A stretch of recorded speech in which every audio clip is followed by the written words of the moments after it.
Un homme riche est irrité de se retrouver assis à côté d'une femme en surpoids en première classe et commence à se plaindre auprès de l'hôtesse de l'air.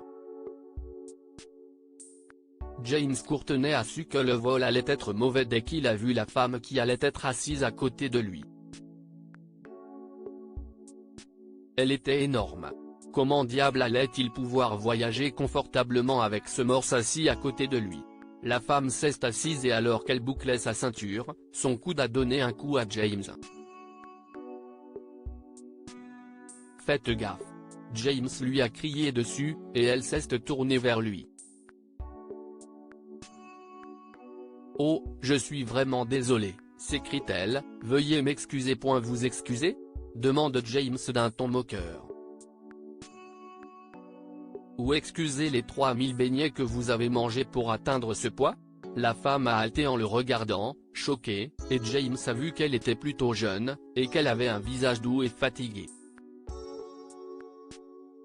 Cela l'a encouragé à ricaner. Madame, quand vous voyagez, vous devez réserver 2 sièges. Les yeux de la femme se sont remplis de larmes, mais James s'en foutait, surtout quand il a remarqué que ses vêtements étaient bon marché et démodés et que ses chaussures étaient très usées. Il a dit, je suppose que tout votre budget est consacré aux nachos et aux hot dogs, n'est-ce pas? Alors vous ne pouvez pas vous payer 2 places? La prochaine fois, passez le chapeau, je suis sûr que tous vos compagnons de voyage seront très généreux. La femme a tourné son visage vers le hublot, et dans le reflet, James a pu voir les larmes couler sur ses joues. Écoutez, dit-il. J'ai un ami qui dirige une clinique au Mexique, je suis sûr qu'il vous fera une liposuction à bas prix. Des sanglots secouaient les épaules de la jeune femme au moment où James se sentait remboursé de l'inconfort qu'il ressentait à être serré à côté de son corps massif. Alors quand l'hôtesse de l'air est arrivée avec le chariot de boissons, il a demandé un martini. Tout le monde mérite d'être traité avec respect et dignité. Secoué, mais pas remué. Dit-il à la jolie hôtesse de l'air de sa meilleure voix de James Bond, puis il ajoute, je ne sais pas ce que Moby Dick va boire. La jolie hôtesse a pincé les lèvres l'une contre l'autre et lui a jeté un regard désapprobateur, puis elle s'est adressée à la femme à côté d'elle. Madame, voulez-vous boire quelque chose? La femme a hoché la tête et s'est essuyé les yeux. Oui, s'il vous plaît, un Coca Light. James rigola. Vous ne pensez pas qu'il est un peu tard pour un Coca Light? L'hôtesse de l'air et la femme l'ont ignoré, mais James a ressenti une petite lueur lorsqu'il a réalisé qu'il les avait toutes deux contrariées. Il s'allongea, grignota une olive et sirota son martini pendant que la femme à côté de lui sirotait son Coca Light. Il se rend compte avec un frisson qu'elle devra tôt ou tard aller aux toilettes et qu'elle devra se faufiler devant lui. Peu après qu'il a bu sa dernière gorgée, l'hôtesse de l'air est arrivée avec le dîner. Elle a posé un joli plateau devant lui, et un autre devant la femme assise à côté. « Vous êtes sûr que ça suffira ?» a demandé James à l'hôtesse de l'air, parce que je pense qu'il faudrait un village pour nourrir cette dame. L'hôtesse de l'air l'a ignoré et a continué à servir les autres passagers de la première classe. C'était impoli de sa part, n'est-ce pas? A demandé James à la femme assise à côté de lui, je pense que je vais me plaindre d'elle. Mais la jeune femme l'a également ignoré, et James a donc attaqué son dîner qui était vraiment excellent. Il sirotait le dernier verre de vin lorsque l'hôtesse de l'air est revenue, et cette fois, elle était tout sourire.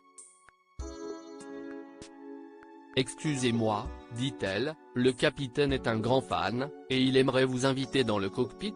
James a sursauté, puis il a vu que l'hôtesse de l'air parlait à la grosse femme à côté de lui, qui souriait, rougissait et hochait la tête. Cela signifiait que James devait se lever pour la laisser passer. L'hôtesse de l'air a emmené la femme et James s'est assis. Il pensait qu'il allait envoyer un certain nombre de courriels désagréables à la direction de la compagnie au sujet du service et des conditions en première classe sur leur vol.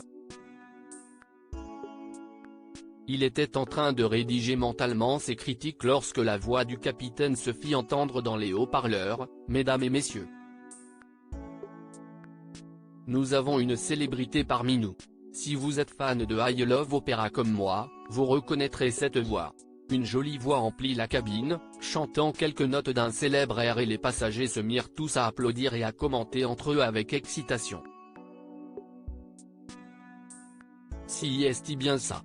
dit le capitaine. « Si est-il la charmante mademoiselle Allison Jones, et elle vole avec nous pour faire un concert de charité pour la faim dans le monde. » Tout l'avion a applaudi, et James a fait une grimace. Puis l'hôtesse de l'air est arrivée. « Écoutez, mon gars », a-t-elle dit d'une voix froide et dure. « Je me fiche de savoir combien de millions vous avez, si vous contrariez encore cette femme, je vous mets en classe économique. » James a ouvert la bouche pour protester et a vu la lueur dans le regard de l'hôtesse de l'air. « Je suis désolé, a-t-il marmonné. « Ce n'est pas à moi que tu dois présenter des excuses. » lui dit-elle. Un peu plus tard, Allison Jones est de retour, souriante et signant des autographes pour les autres passagers. James saute sur ses pieds pour lui permettre de reprendre sa place. « Écoutez, » dit-il avec son plus charmant sourire. « Je suis désolé si j'ai été un peu impoli, je n'avais aucune idée de qui vous étiez. » Allison s'est retournée pour le regarder et James a vu qu'elle avait de beaux yeux.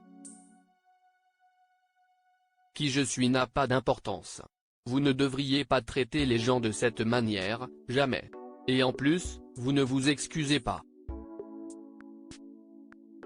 Vous excuseriez-vous si je n'étais pas un peu célèbre? Vous savez, je ne peux pas changer mon poids, mais vous pouvez changer votre attitude. Arrêtez de juger les gens. » James a fermé la bouche, s'est enfoncé dans son siège et n'a plus dit un mot jusqu'à ce qu'il atterrisse à Portland. Que pouvons-nous apprendre de cette histoire? Ne jugez pas les gens sur leur apparence. James a jugé Allison parce qu'elle était une femme en surpoids, mais il a fini par se montrer comme un tout petit homme. Tout le monde mérite d'être traité avec respect et dignité. L'argent et le pouvoir ne donnent pas aux gens le droit d'humilier les autres. Partagez cette histoire avec vos amis.